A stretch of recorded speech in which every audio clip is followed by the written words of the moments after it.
Hello, Internet, and welcome once again to Always Online, the multiplayer podcast brought to you by MMOBomb.com, your home for all things multiplayer related. And I can see that Troy has not watched the first or second episode of this show, because I saw while the intro was rolling, Troy's eyebrows go up. That's snazzy.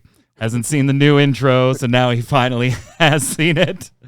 There'll be a full trailer version of that going up on YouTube soon. Just advertise the show. Please make sure you're supporting the new show, checking it out on YouTube, checking it out on MMOBomb.com. And if you could do us a favor, head on over to iTunes and Spotify. The links will be in the description, either on the site or on YouTube here, for you to go and follow it there so that you can take us on the go. You asked for it, we put it there, but if enough people aren't listening to it, I'm not going to put it there anymore.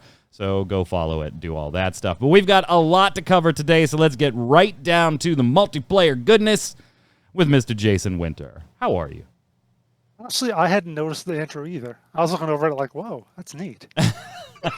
I've been on the show 3 times now.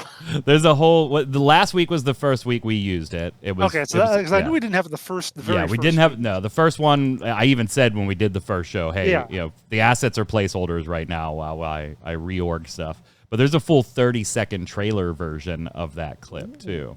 Just advertising the show and putting it on Facebook or iTunes and Spotify. So, Never go on Facebook. No, don't ever. Also on the line, the noob fridge himself, Mr. Troy Blackburn. What's up, sir? I'm wearing Crocs with socks, and there's nothing you can do about it. All right, so it's just going to be Jason and I on the show today. Oh, there's something we can do about it. We can do something. Don't give us that challenge. Challenge accepted. Well, gentlemen, we do have quite a bit of multiplayer news, so let's hit the bump and get started.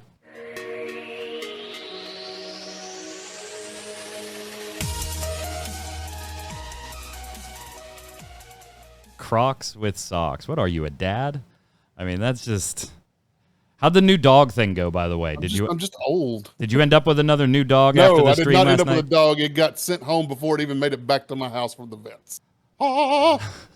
If you don't know what we're talking about, obviously we do this show live, twitch.tv/MMOBomb on Fridays at 1 p.m. Eastern, but Thursdays at 2 p.m. Eastern, Troy streams as well.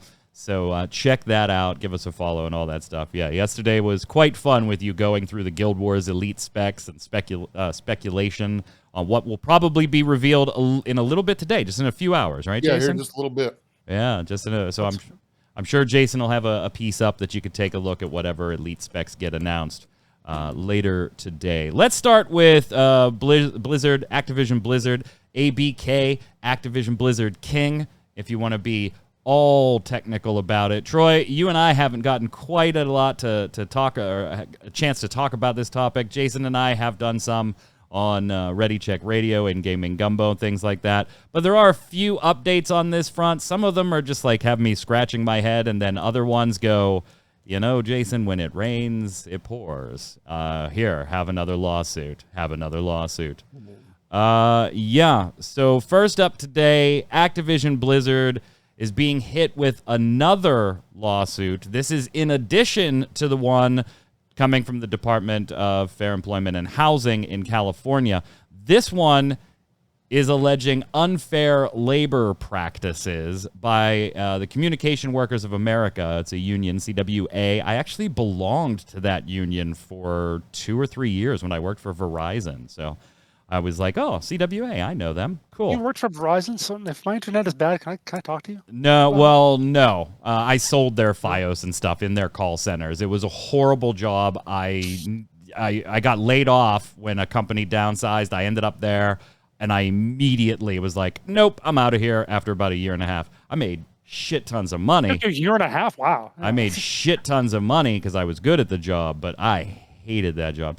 Anyway, they are filing unfair practice allegations against Activision Blizzard. Jason, what's this look like? And by the way, at the same time, we kind of got a little bit of an update about, Mr. McCree and Overwatch and why you exactly haven't seen the name change and everything take place yet. So the charges are for, quote, worker intimidation and union busting, saying that ABK workers staged a groundbreaking walkout over the summer, blah, blah, blah, blah. And despite a risk of retaliation, they launched a better ABK on July 23rd, a strategic organizing effort, but Activision Blizzard management is using coercive tactics to attempt to prevent its employees from exercising their right to stand together and demand a more equitable, sustainable, and diverse workplace. Or as someone I saw a tweet a few minutes ago put it, they're in trouble for labor practices. So the solution for that is to have worse labor practices. Yeah, is to squelch any protesting of said labor practices. Troy, this just boggles the mind.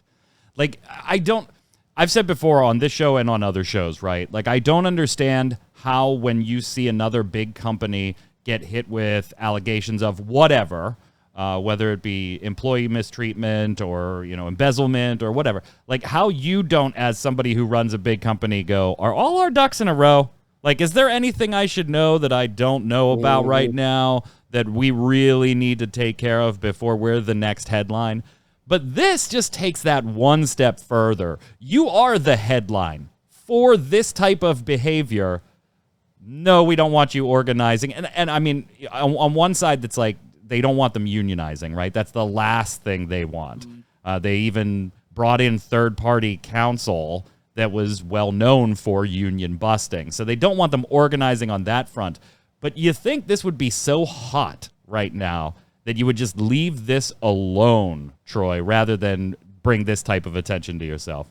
It's just proof that Blizzard wasn't the only problem they have. It's Activision, Blizzard King as a whole, and it comes from the top down. It comes from Mr. Bobby all the way down to the bottom.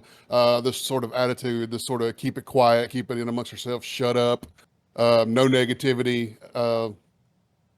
It's sad, it's pathetic, is what it is. And it's company-wide. It's Activision as a whole. No wonder they tried to take their name off of Call of Duty for a while and said it was a choice. But then when they thought everything blew over, they put their name back on the Call of Duty advertising. And look, everything hasn't blown over. And I'm glad to see that. I'm glad to see that this doesn't just go away, that doesn't just disappear, that there's more and more stuff coming out constantly. And it's the company as a whole. And you can quit trying to say, oh, it was just Blizzard. It was just this little subsidiary that we're going to absorb into the company and make it all disappear and go away and take the names away, and we're going to change names and everything's going to be okay. No, your whole company is a friggin' burning trash pile, and you need to clean house. And they started doing that, Jason. We saw one or two. I mean, J. Allen Brack left. We kind of forecasted that one. It was just going to be a matter of time. Sacrificial lambs and scapegoats. Exactly. But we've kind of haven't seen a lot of movement on that front. Instead, we've been seeing this stuff like the McRae situation in Overwatch, and something we're going to talk about in a minute in World of Warcraft, and scrubbing of, people named after people in games and things like that. While all those things are good, I don't want to discourage them from doing those things. They should absolutely remove references in World of Warcraft to some of the people that have had these allegations leveled against them, and maybe moving forward, don't name things after real people. But those seem like, to me, they should be a little lower on the list than treat the actual humans better, Jason. Well, you said at the start of this, you said it boggles the mind that they would do this, and it doesn't boggle my mind. The people who are in charge, the very rich, the top level people, Bobby Kotick and Fran Townsend and those kind of people, they think they're going to be fine.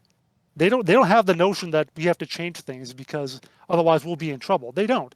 They've seen how things have gone for corporations over the past few years, and their people generally come out okay. They pay a fine here or there or whatever, or maybe they issue an apology or whatever, and they come out and they're okay. That's what they think. They think we can do anything. We're going to ask for forgiveness, not permission, basically. Yeah, but it's usually in these cases not state legislatures coming after your company. Big deal, whatever. We'll bribe a few senators. It'll be fine. Really, seriously, I think that's all it comes to. Oh, it definitely happens because it's right. Yeah. Yeah, they don't think there's going to be any problem. We'll take a little hit on the stock price for a quarter, maybe, but then it'll be fine. So we are closing in on the financials that will be the most interesting. The financials that reflect what may have happened. We don't know to their financial outlook after all of these allegations stop, because the most recent financials were up just before these allegations and charges and everything. Got about 2 months before those will be revealed. So a little over a month. Mid-November. Yeah, mid-November. Is it really that long? Is it mid-November? I thought it was end of October. Nah, I mean, some of them can be end of October. Usually it's more like first, second week of November. Gotcha. So, anyway. Gotcha. But yeah. McCrae is taking a while too, right? Yeah, McCree. McCree. I don't. It's Overwatch. Like, I fucking care. Yeah, right. Actually, let's just do what everyone does on the broadcast now. I'm just call him the cowboy. The cowboy. Is that what it is? The cowboy. That's what's been happening a lot. I've heard an occasional McCree slip by, but usually they call him the cowboy now. So yeah, he is going to, as we knew, he's going to get The renamed. Washington football team, the cowboy. Yeah, there you go. He's going to get renamed, but one of their community managers got on Reddit. Some people were asking, like, when's this going to happen? He said that it's going to be a little more. There's a little more to it than just change out a few text files or whatever. Andy B was the community manager. He said that it is, quote, a pretty complicated project, including and not limited to voice lines, localization, UI, UX elements, art assets, checking with the regions for cultural considerations, and publishing aspects. And also checking with Mike Byrne to make sure he doesn't pronounce it wrong anymore. Yes. That was tacked on as well. Yeah. I'm sure. Okay, it sounded like a good idea when we said it out loud, but then we realized it's going to cost us money, so we're going to pump the brakes on it This just is a why before you say something, as a project manager in IT myself, you scope, then announce. Well, the good project managers do that. How many games have been delayed till next year? Exactly. Good point. Good point. Yeah. They have been busy, the teams, though, taking certain things out of World of Warcraft, and we reported late last week that they were taking or renaming a few achievements. One used to be called My Sack is Gigantic, sorry. That is now called My Storage is Gigantic, and Bros Before Hoes, Ho, that achievement has been renamed Holiday Bromance. So taking some of the sexual bro culture type puns and jokes out of things. This is where I start to kind of lose it. Like, this type of stuff doesn't offend me, but I can understand how it offends others. Like, I'm not oblivious to why somebody might not like those types of names and puns. Final Fantasy, though, does it all the time. Like, their puns and plays. I mean, Q and I were talking. There's a whole quest line in Final Fantasy that is basically one long, not to really phrase it that way, but one long dick joke. Not long dick, a long dick joke. Yeah, where would the hyphen go? We got to put a hyphen or a comma in there or something. But yeah, I mean, and it generally doesn't bother me, but I can see why this bothers other people. But it just seems to me that, okay, if you're going to change it, these are really low on the list priorities. And then I kind of get caught, Troy, looking at the other side of it. Like, if you are somebody working for Blizz, a graphic designer or a low-level coder or something like that, what else can you do right now? You can't be the impetus to changing the culture of the company as a whole, but maybe this one little thing is something you can do. And so, I don't want to take that away from them either, even though I might question, why is this the focus right now? Things like what we see on the PTR in 9.1.5 in the most recent PTR update, where paintings in the background in locations that arguably aren't heavily trafficked at that much anymore because they're old vanilla locations are receiving a bit of an overhaul, not only to bring them in a little more high resolution because they were made years and years and years ago, but also to kind of cover up or change the perceived sexuality of the image, like the one we're showing on screen right now. These images are courtesy of Wowhead. Go ahead, Troy. So I'm like you. I don't care about this stuff. Like, it doesn't offend me. But if I was this company, I would be removing this stuff too. I would be trying to get rid of everything like this out of all my games, all my properties. That being said, while I was doing so, I would be trying to make sure my employees are taken care of and that their situation is better than what it was. And they're not doing that. Yeah, and that's the side that we don't see any action on. This seems like this is the priority, right? Like, let's cover up this cleavage. Let's get rid of this bros before hoes joke. But we're still going to treat our employees like shit, like we always have. None of that should change. Yeah, we've seen even kind of wider scale changes on this front too. Like, here is what was the original painting, very, romantic age type facsimile of a painting. This one has been changed as well. In fact, this one, that's turning off my camera, not turning on an image. Way to go, Mike. changed entirely to just a bowl of fruit. So kind of just washing over the fact that it was ever even there. Again, yeah, fine. I can appreciate these things, but the Warlock still runs around with a half-naked succubus that slaps its thigh or its ass to get revved up and go do some stuff. There's still some things in character creation. And I'm not one of those people that's like, remove all the sexuality from every video game ever. That is not me. I can understand, though, Jason, why Blizzard might be a little more sensitive about this topic right now. But where's the real change? That's the just like question mark for me. If they point at this and say, look, we changed, okay, we're done now, let's move on, then that's a no-go. Right. This is like there's that list of like 4 things that the ABK people have. Like this has to be done. This is like item number 314. I will say though that there are some the other ones first. There are some people that are really ticked at this stuff being changed and removed at this point, saying, who cares? It's, a sexy lady in a revealing top. Why are we, what? Now we're not allowed to do anything that might be considered gray area, Troy. And while some people take that argument to extreme extents that I think are absurd, I don't think it's entirely a point that's without merit. You do have the rating on your game for a specific reason, whether that be the imagery that's in it or alcohol use or drug use or sexual content. And I don't know how valid it is to just go and try and, wash it all away. I don't know. I'm kind of torn on this whole thing. Especially in MOBAs, you see that a lot, where they'll change a character model to cover up some cleavage or cover up a midriff with some actual armor or something like that. And you see people just get irate as if somebody came into their house and slapped their dog or something. Like, it's crazy how people get about stuff like that. And like you said, to an extent, the rating's there for a reason. I want more mature content. I don't want a game that necessarily has the sense of humor for a 3-year-old. But at the same time, some things are just, if they cover up a bit of cleavage with a bit of clothing and a character model, okay, that's, I'm not going to go screaming about it. Jason, I'm just one of those guys that doesn't care either way, I guess. I'm like, oh, the character model has cleavage? Cool.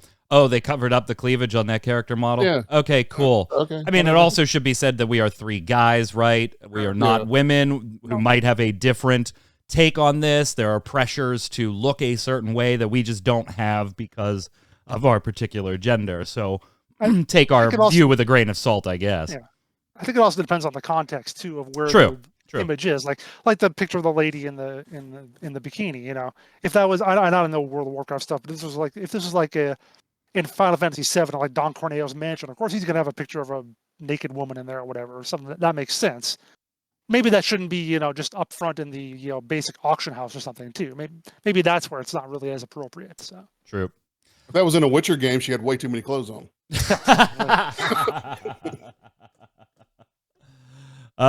Q in chat saying the only reason the cleavage on character models offends me is because it often doesn't make sense in the armor. Well, yeah. Yeah. That's long-running fantasy armor jokes. I mean, there's some of that for the guys too. Some of the barbarian dudes with just testicles hanging out. But yeah, I get it. All right, let's move on. I just wanted to kind of get everybody's take on some of those changes. I mean, I can appreciate them, but there's other things we should probably take care of first if we're Activision Blizzard. Let's talk about some WoW news, not World of Warcraft, just WoW as in, what's going on there?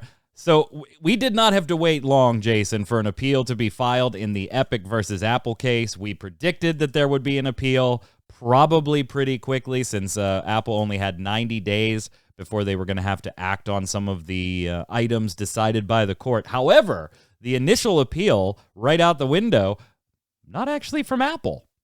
Yep. We knew it was going to be 90 days. We knew Apple was going to appeal this, and Epic did. Oh, wait. Wait, huh? Epic is the one who's actually appealing this, because apparently they're not happy that they didn't get a complete victory on everything. Notably, they don't want there to be, basically, we said that the ruling would allow companies to link out to various alternate payment sites. That's not good enough for Epic. Epic wants to have in-app payment going directly to them and to other companies, presumably, of course. Presumably. Yeah. Let me see. Tim Sweeney said, Fortnite will return to the iOS App Store when and where Epic can offer in-app payment and fair competition with Apple in-app payment, passing along the savings to customers. So here's the thing, and one of our comments when we get down to the weekly bombs had pointed out something that we kind of really didn't touch on, I guess in a meaningful way in last week's show that we do want to bring up here because it's a great point. I think it was Silk Charis. I'll quote it when we get down there just in case I have that wrong. But, you know, upon further review of this, while Epic did win on that big point, Troy, on, hey, you now have to provide the opportunity to link out and get to other things. Besides that, I can kind of understand almost why Epic would be appealing this, because they lost on almost every other front. Yes, this was a big one for Epic, this whole point, and it's not done to the way they want it. But even if they link out, the court said, hey, you know, Apple is still entitled to commissions on that. It's going to be harder to collect them because you're going to have to, you know, get financials from the company, you know, quarterly or yearly to see what purchases were made. And, you know, they're going to have to prove that that was purchased for Apple iOS stuff and not for your PlayStation account that you also just happen to occasionally play on your iOS device. But Apple walked away with quite a few victories there, including the fact that, yeah, you're going to have to provide link out, but that doesn't mean that the court is ruling you're not entitled to a commission on those link outs if purchases are made. So I had to dig into it a little bit through the help of some comments and some links that some viewers, thank you very much, had posted to us, get some legal advice on it. But while that's a win for Epic, the rest of it was kind of a win for Apple. So after more research, I can kind of understand why they might be appealing this, although I do think it screams of, you kind of lose the high ground because the piece you said you wanted, you essentially got, and you're still arguing. So now it just seems like it's about money, which it always was, but you were trying to be altruistic about it. Yeah, I can't wait till they put out the next big metaphor for what their fight is like. That makes no sense whatsoever if you really think about it. I've always kind of been, and I hate saying this because here I am choosing between two $1 billion companies, right? Right. God, I feel dirty. But I've always kind of been on Apple's side of this. If you don't want to pay, I think the cut's ridiculous, but it is what it is, right? So nothing I can do about what percent they pay. If you want to be on that platform and have the distribution and your product in front of as many faces and within one tap of as many fingers as you do on Apple's platform, you pay to play. We pay to play your game. You pay to play to get put in front of all those people. If you don't get the free ride, you don't get to take advantage of the platform and all the faces and fingers you're within one tap of and not pay anything for it. I'm sorry. If you don't like it, leave it. And Jason, that's exactly what Google did. They bounced Epic off the platform. And don't expect Fortnite on there anytime soon. Yeah, which a lot of their players are not feeling all that happy about because a lot of the responses at Sweeney on Twitter were just knock it off. Just give us our game back. Just give us the game back. They were like, you won. The point that you were publicly saying you wanted, you won. It might not be exactly the way you wanted it, but for all intents and purposes, Epic won on their key marketing point. Marketing point, not what they were actually in court for. But here's an interesting point, too. What was Apple's main beef with all this? Oh, this is the bad security. If you go to all these different websites, it's going to be terrible, all the security and whatnot. Now, Epic is saying, okay, just let us do it within your app. Now, what's Apple's response going to be? Our own security is bad, and you can't trust us. Maybe, I don't know. In other, look at that news. Funcom did go ahead and pick up a new IP house and now has full control over the Conan the Barbarian IP intellectual property. I don't think anybody was surprised by that part. Like, they've kind of been working that angle for a while. They might as well have just had, because they had an exclusive contract with the IP holder for Conan Exiles and some future stuff. But now they just own the IP straight out. But that in this purchase that Jason called Conan the Acquisition, this was not the only IP that they got a hold of here. Yeah, I mean, they have a lot. The company was called, well, it's now called Heroic Signatures, and they have a lot of different things. It includes Mutant Year Zero, which is something that I didn't even know was an IP of its own, but that's something. Yeah, that I just thought it was a Funcom made Funcom out of. game. Yeah. Yeah, apparently that's another thing. Solomon Kane, the Mutant Chronicles. What else? Cult, Cull of Atlantis, which is sort of, I think that's sort of related to Conan, isn't it? Or was that Krull? I don't remember. Oh, Krull was yeah, an awesome bad 80s movie, man. Yeah, I think I Krull love was that actually movie. like related to Conan. I love that movie. A lot of other stuff I see here. A lot of other stuff I don't recognize the names. I don't recognize any of them. But the last one they list here is called Pigeons from Hell, and I want to know more about that one. What? Yeah, Pigeons from Hell. That's Pigeons one of from the IPs Hell. they have. Yeah. CEO Frederick Malmberg said, "What Fortnite has done with the Avengers, for instance, or the impact a live in-game concert can have on awareness. We are looking forward to sitting down with other entertainment companies who share our vision and wish to take part in the exciting journey we have ahead." Yeah, but there's still Funcom, Troy. I mean, there. All that said, it's still Funcom, right? Yeah, I mean, you've got one super successful Conan game, but the one before that, not so much. So you're Yeah, sort I of mean, hedging all your bets on your kind of one big go at Conan here. What about Conan Chop Chop? Wasn't that delayed like over and over still? I don't even know. I think I got a press release not too long ago about that. It keeps getting delayed. Here's what I find interesting, though. Now, does that mean they also have the right if there are any further Conan movies? Yeah, on Steam it says TBD still. Yeah, it's my understanding they own everything. They're the Netflix and Marvel deals were pre-existing, but so they still have to honor those. But it's my understanding that everything going forward goes through them now, Conan wise. Well, I mean, let's not talk about Conan what now? Yeah, Conan Chop Chop. It was a joke years ago that people actually wanted, so they started making it. It was originally supposed to come out, I think in March of this year, March or April of this year. I'd have to look to get the exact dates, but it was supposed to already have been out, and it's just been delayed. And on Steam right now, it's still TBD. But you can wish list it. Yeah, Conan Chop Chop. It's really a mobile game, honestly. Yeah, it really is. It really is. Hey, Troy, how's that Splitgate first look coming? Yeah. Crocs with socks, baby. Crocs with socks. It is coming, people. We swear. We swear. Troy's had some back stuff going on, but he's going to get to it. He's going to get to it. Yeah, initially it was login issues, and then it became me problems after that. So. Hopefully next week. That game blew up, didn't it? Can we post it next week? Can we do that? Maybe. Okay. I don't know. I want to post it next week if we can. If we can. We'll find out. Mike's putting the screws to you. I am. I was in Discord. I was like, I'm glad you're doing well. Now make that first look.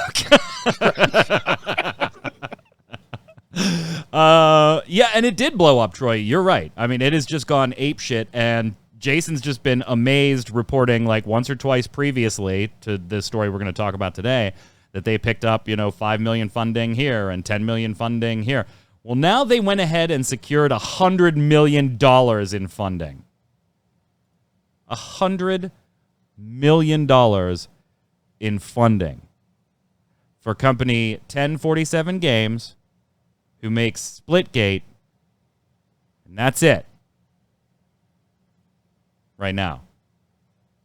$100 million.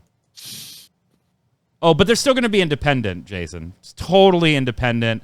Answering to nobody. We answer to nobody. Yeah. Somebody gave us $100 million and didn't expect anything from us. No, nothing at all. I mean, that's better than Digital Extremes can claim. Digital Extremes. They still have that in their boilerplate. I was like, you're going to get sued at some point. I was just so honest with the PR lady. I was like, you're going to get sued, and then you're not going to be independent because you're going to be like, Daddy Tencent, we're getting sued. So CEO Ian Prolux, a.k.a. Cardinal Soldier, on what the $100 million in funding means. This means that we can hire a lot more developers, which in turn means we can implement better and more frequent updates to Splitgate. Let's start with servers. We can add more features that, as always, originate from community feedback. We can fix bugs faster. We can support much larger number of players. We can come to more platforms. Everything is now on the table, and the scope of what we can achieve just got 10 times bigger. That's kind of scary, Troy, Yeah. because that is a scary statement. And if you go look at their Twitter, they've been kind of backing. They've been kind of backing this up with just like vague tweets of what do you want to see in the game? Throw it out there. Nothing's off the table. Like they've been beating the drum to this one and talking about how like they, Halo should help them because it's free and they want to bring back that old school, kind of Twitch, Unreal Arena type mentality to shooting games, et cetera, et cetera, et cetera. But being like, hey, we got $100 million, nothing's off the table. The scope has now increased tenfold. How about we just get this running stably across everywhere first? Like, why don't we start there? Yeah, let's start with some servers. Let's start with some increased optimization. Let's start with working on making sure that your game runs smoothly. And let's not spend $100 million losing sight of why your game exploded out of almost nowhere. Let's keep in mind the roots of the games that you borrowed from, and I don't mean that like stole. I mean like literally like World of Warcraft borrowed and made and combined into something that people are enjoying. Let's not lose sight of that along the way, because it sounds like that's what you want to do. You want to add like a freaking battle royale mode and a MOBA mode and just all these different other things. That's not what got you to where you are right now. So let's not lose sight of that, but let's get everything working properly and have a good game first. You've got the money to actually make a fantastic game. Take a good game that people enjoy and make it great. And Troy is going to show you how great in a first look video next week. Jason, I mean, when you were young, right, you used to take a 50 cents to the store and buy your penny candy, right? That was a thing when you were young, right? Penny candy, or was gumball machines, right? And then when you had $10, it didn't end well, right? You usually ended up with a stomach ache because you had too much candy because you thought it was going to be great. Here's $100 million, nothing's off the table. That's a dangerous statement. I can remember once when I was actually in the parking lot of like the Kmart near where I lived, and I found a $20 bill on the ground. I thought I was rich. You were? Yeah. I think I went in and bought like a Transformer. Went in this Kmart there and bought me like Optimus Prime or whatever. No, Optimus Prime was even like $50 back then. Yeah. But anyway, yeah, I bought like Hot Rod or someone. Anyway, yeah, I mean, this just gives me such. I worry that it just feels Star Citizen like. That's my first impression when they say we've got $100 million. We're going to expand the scope forever now. It's like. It's the same problem Kickstarters fall into, whether they be video game Kickstarters or board game Kickstarters or whatever. They get so much funding beyond where they intended to be that they don't know what to do with it, and then they just fuck it all up. What is it? They say that like 1/3 of people who win the lottery wind up declaring bankruptcy within like 5 years. Yeah. That. So. Hey, so here's the question I have too. Who gave them this? Yeah. Yeah. Notice the silence. 10 cent. Notice the silence. They're still claiming they're going to be independent. He reiterated that 1047 will remain independent as it focuses on growing to become the next big AAA studio while staying true to our roots. But you've got to believe anybody, whether it's one entity or a few entities bundling some funds together, is going to want to say in everything that happens, Troy, because they gave you $100 million. What do you got, Jason? You're kind of... According to Eurogamer, the companies behind the funding consists of Lightspeed Venture Partners, the lead investor, alongside New York-based global private equity and venture capital firm, blah, blah. Yeah, private equity firms, seed round investors, that sort of thing. So, yeah, these aren't people that are going to want to say in anything. No, why not? No. Private equity firms and financial houses. Nah. And these aren't people that care about their bottom lines more than what your game is like. They're concerned about the quality of the game and make sure that it stays fair for everyone. Terra Nova says, Daybreak again. And I don't think that's all that far off the mark.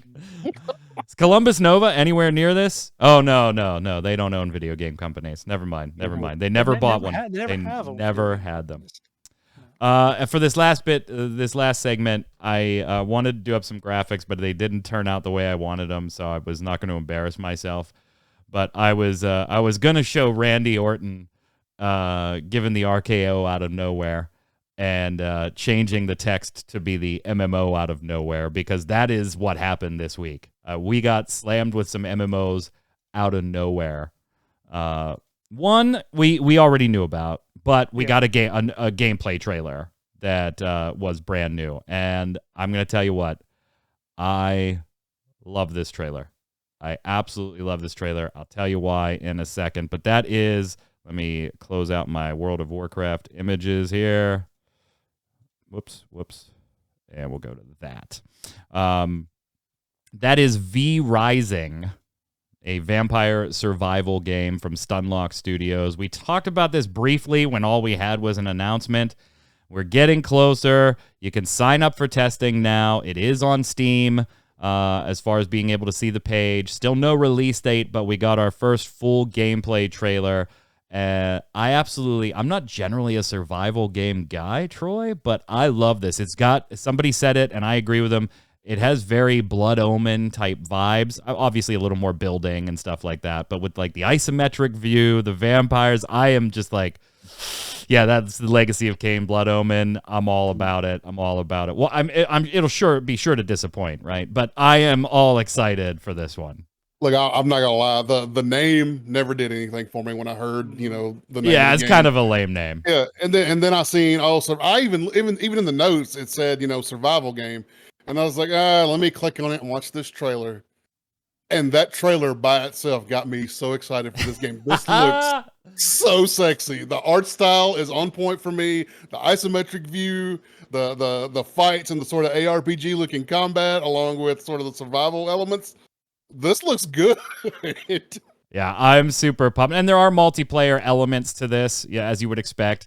We would think that they're probably going to be like more in line with Diablo, that scale of multiplayer, Jason. Have you been eager for this one at all? What happened when you saw the gameplay trailer? Are you watching it for the first time? Because I'm seeing you glance over at what's playing on the stream. I put it up there, yeah. I got my trees from it. But no, I was pretty much exactly the same as Troy. Like, I'd heard of it.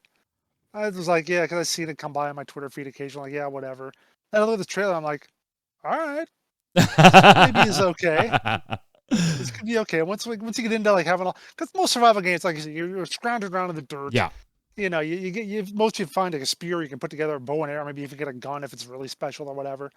But here you're like, yeah, you're the vampire. You're going around sucking blood and you're dancing around. You're going around. You got crazy powers. I'm like, well, okay, that could be a little more interesting at least. Yep. I agree. Beta later this year. I'm already signed up. You go sign up too. Gentlemen, we will play this together. So this one wasn't as like a game out of nowhere. This was more trailer out of nowhere, and I'm glad the V is vampire and not Viking. That's all I have to say about that. Oh my god! No more Vikings.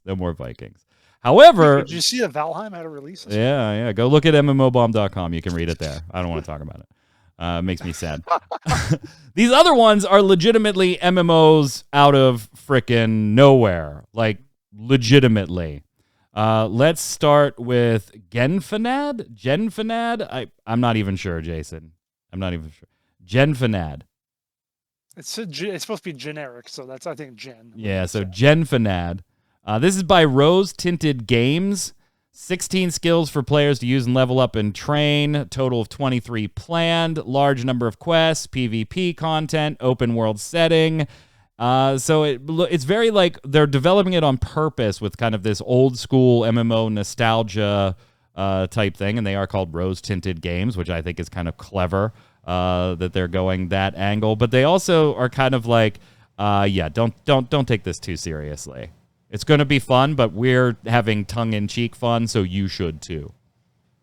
Do yourself a favor, go to MMO Bomb and check out this trailer and listen to the audio. This is the audio. Yeah, I wish I could play the audio without fully flagging the Always Online podcast. This trailer is amazing. If you, I know, looking at it, you're like, "What the hell is this?" Yeah. Go listen to it with the audio on MMO Bomb. Troy, you're right. I don't know if this is for me. Besides maybe like an hour of laughing and some fun, though, and I'm kind of worried that that's what it's going to be for a lot of people. Yeah, that's definitely an in and out kind of game for me. It's probably just an out game for me. They look like they're trying to be way too clever, and like you said, the jokes will be funny for about an hour, and then you'll be done with it. It's one to keep an eye on. I'm not going to waste the hour. It's one to keep an eye on, I guess. Yeah, RuneScape. It does kind of have a RuneScape feel to it, chat. You're right. Mad props though. That's one of the best game trailers I've seen in quite a while. It's It made very me laugh. funny. Like it legitimately made me laugh. When you're Made me roll alone my in a eyes. room and you laugh out loud, Yeah. that's kind of good. That's kind of good. Then we got this one. And this is Into the Echo that we heard nothing about. Nothing. I found this because somebody tweeted it to us. Saruman tweeted us. That's the gentleman that does the like the community stuff for Terra Console. Tweeted this at us, and the footage here is courtesy of IGN. So out of nowhere, this came. Etlock Studios, they're billing it as a massively multiplayer time travel odyssey. And I gotta say, Jason, the engine doing some favors for this game. It looks gorgeous. Now, whether it'll play or be any good, I don't know. We're just heading into pre-alpha, so we're quite a ways away from actually getting some time on this one. But is this Unreal 5? I don't remember if they were using Unreal 5. I don't recall. They've got a couple features here though, like it's designed for longevity, an innovative progression system. The game's hub and spoke system, which does away with strict linear XP gain in favor of progression within different disciplines. And then a commitment to mental wellness, where they talked about toxicity in MMOs and how this game will never use pay-to-win or pay-for-convenience monetization models, nor progress limiting microtransactions or unhealthy behavior in-game, like spending hours incessantly clicking to buy a house or repeatedly grinding to appease the RNG gods to procure top-level gear. All these things are great to say. Yeah. But heard that a million times. Right, exactly. I don't know. Look, It looks. I've never heard of this game. Nope. I don't know. Oh, it is about Unreal than what 5. we've Yeah, seen I in saw it this in the trailer. It is Unreal 5. But I immediately went and joined their Discord. Yeah, they've done a really good job of just like showing off like their high level vision for it. Even though, as you say, there's only like that 30-second trailer, which I'm gonna be honest, something that the trailer is getting a lot of crap for. Something I noticed immediately. The walking animation on that guy is not good. Yeah, look at this. Isn't this a Transformers game? He's a robot. But yeah, I mean, if they work on that, it could be really cool. And the other thing too is I look at the screenshots, the various art they have, and also look at the names of the people doing them. And it definitely seems like it has a kind of an Indian vibe to it, like from the continent of India. Which is kind of a different take. A lot of MMOs are, basically like European because knights and so forth. Right. Quite a few are Asian style, Chinese or Japanese or Korean. So this is kind of an interesting, different kind of aesthetic. I think that could also prove to be kind of neat. That would be cool because that would be fairly unique here in the West, at least. This is one I am interested in. I'm gonna have to watch it. Obviously we have very little to go on right now, but I kind of dig what I do have. Granted, it's not all that much, but we'll see if they're able to hold their word and these just didn't become trope PR sayings on microtransactions and mental health. I mean, they're taking the dig at Arcade right there, right? With you won't have to click to get the housing. As Troy said, I've heard this before. Or and Final Fantasy 14 on their housing to. So we'll see. We got one. Read their little articles if you have the chance. Check it out. MMOBomb.com. We've got all the links for you right there. And finally, we got a new sandbox MMORPG called Bitcraft on the way. This team at Clockwork Labs netted themselves $4.3 million in funding. Jason, what's this one all about? It's cute. That's pretty much what it's about.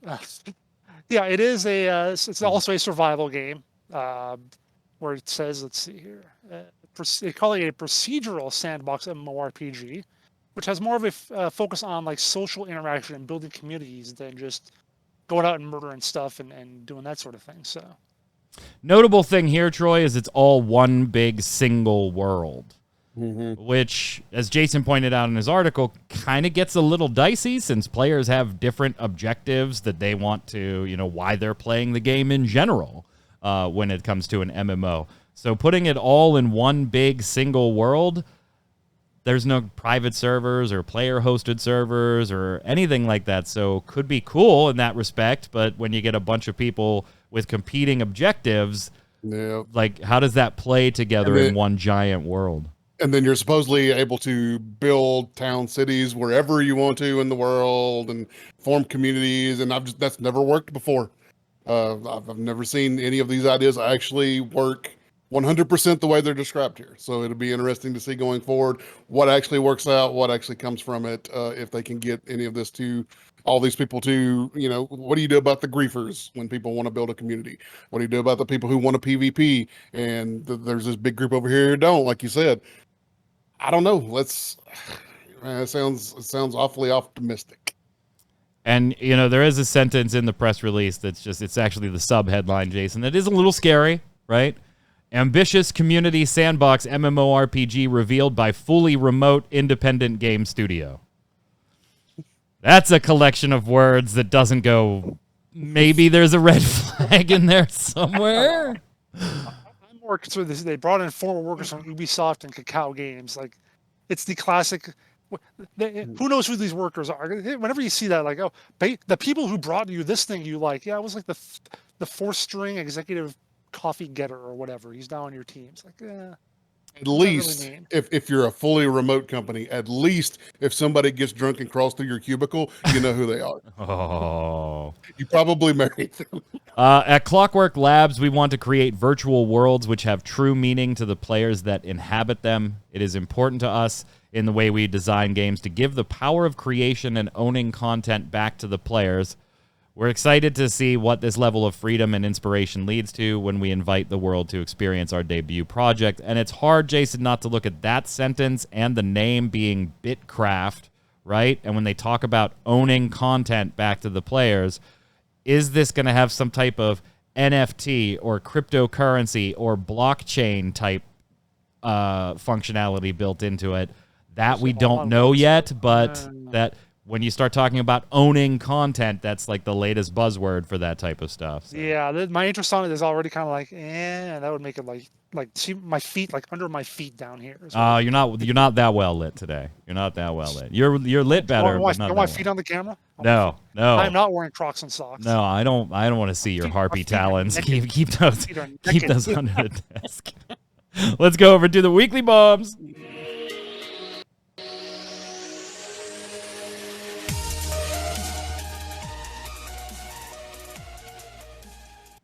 Just going to say the viewers were a little light on the bombs this week. Get on it.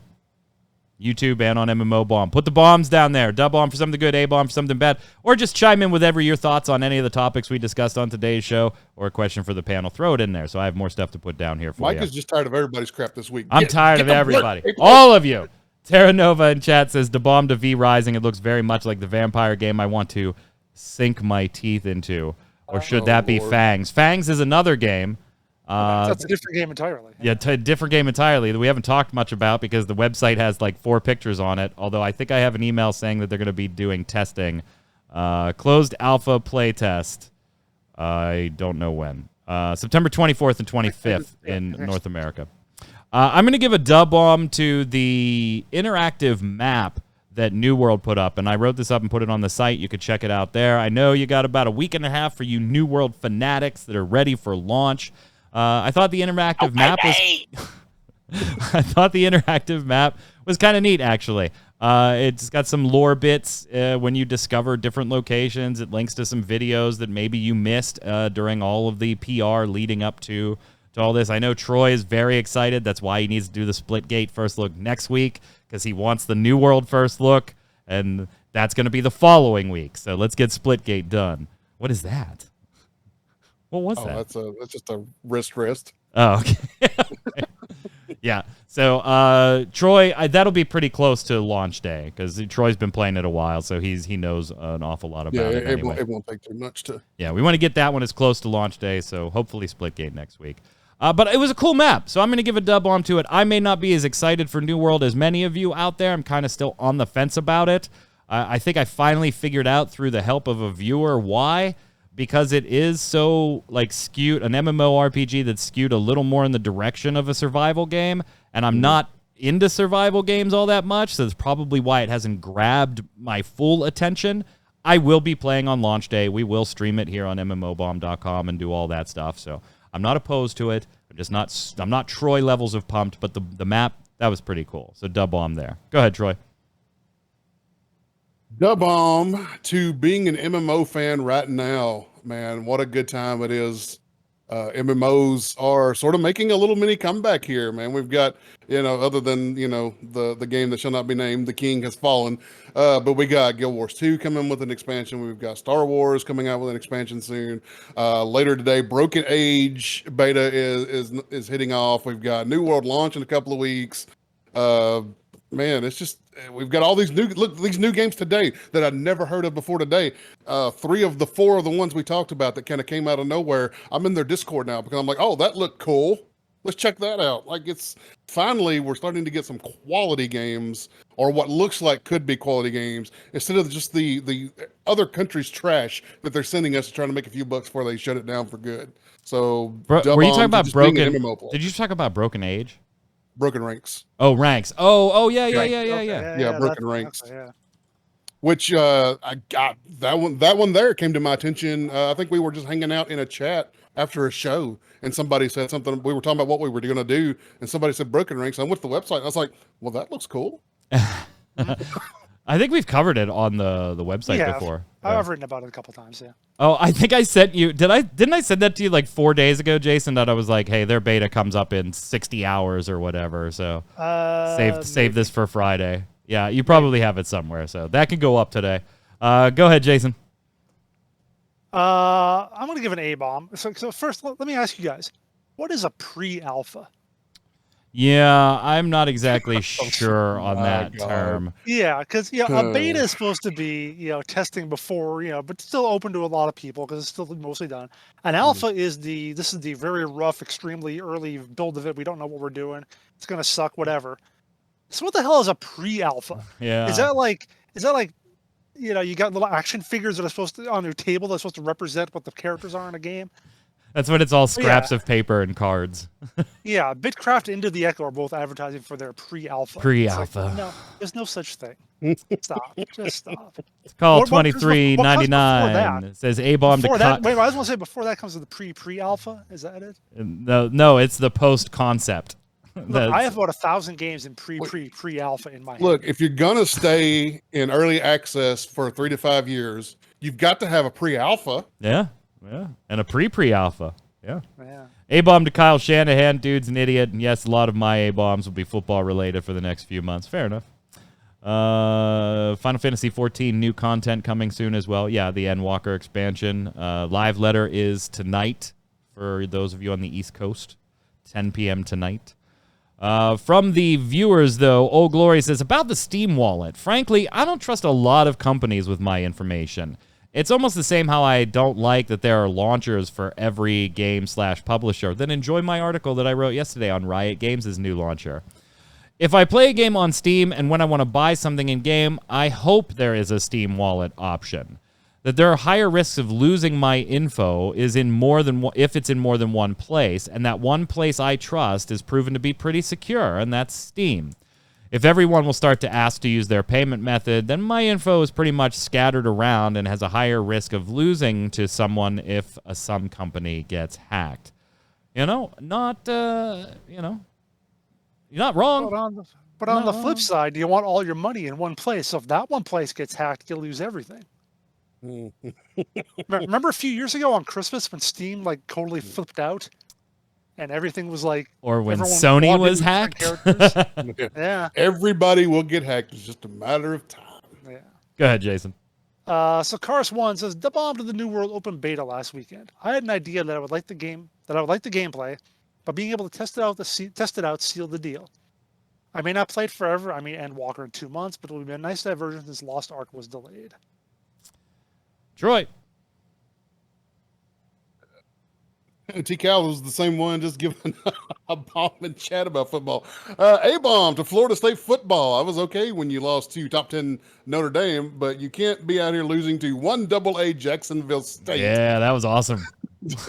Also, A-bomb to Final Fantasy XIV. You could have had a better reward for this year's Rising than an umbrella. Look, I live and have grown up in the state of Tennessee.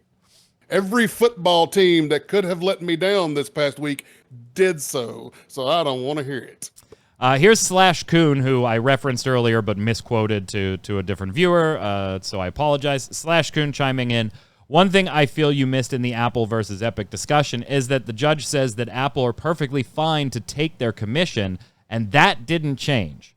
So once this goes into reality, it will most likely just change that Apple won't get the money before the devs, like they do if you pay via the Apple Store now, and instead demand rights to check all your economic records related to consumer purchases like Sony has it. And this will probably also not affect their actual 30% cut that they want to have. It'll just make it a little bit more troublesome for Apple to get that money. And the only part they lost was in the case was on the point of being allowed to tell others you could buy somewhere else potentially cheaper, which Apple going to check the books of the devs and then demand a 30% cut anyway, so it's not really changing anything in reality. Go ahead, Jason. Corey V said, all I got from the Epic versus Apple is Epic is greedy as hell, using another company's platform to shill out their game but doesn't want to pay them to use it. Well, they probably are okay with paying them like 12% like they're paying, but the reason the Epic Game Store is only paying 12% is because they don't have nearly the reach. As you said, you pay the 30% because you got a bigger audience. So, finish it up, Troy. Misfit Rain, the bomb, New World tweet, official release, September 28th. Does not look like it's going to be delayed again. Let's go, baby! Bunch of weirdos. Bunch of weirdos. Again. We'll see. Make sure you put your weekly bombs, dub bomb for something good, ace bomb for something bad, your comments on anything we talked about on today's show or questions for the panel down below so that I have stuff to put in this segment of the show. Thank you so much. And make sure you subscribe, turn on notifications, thumbs up, feed the algorithms, all that fun stuff. But most importantly, stop by MMOBomb.com. That's what pays the bills, my friends. And, of course, we'll be back next week. Troy, until then, where can everybody find you? Right here on Twitch at MMOBomb, baby. Jason. I'm on Twitter at Winter Informal, streaming at twitch.tv/Jason Winter. I almost said MMO Bomb. At MMO Bomb. I'm Mike Byrne. You can follow me right there at magicman1, but more importantly, follow at MMO Bomb, and we'll tweet at you every time we go live with a new show, a stream, news, interviews, giveaways, first look videos, and more. Stay safe, and we'll see you on the servers. Later!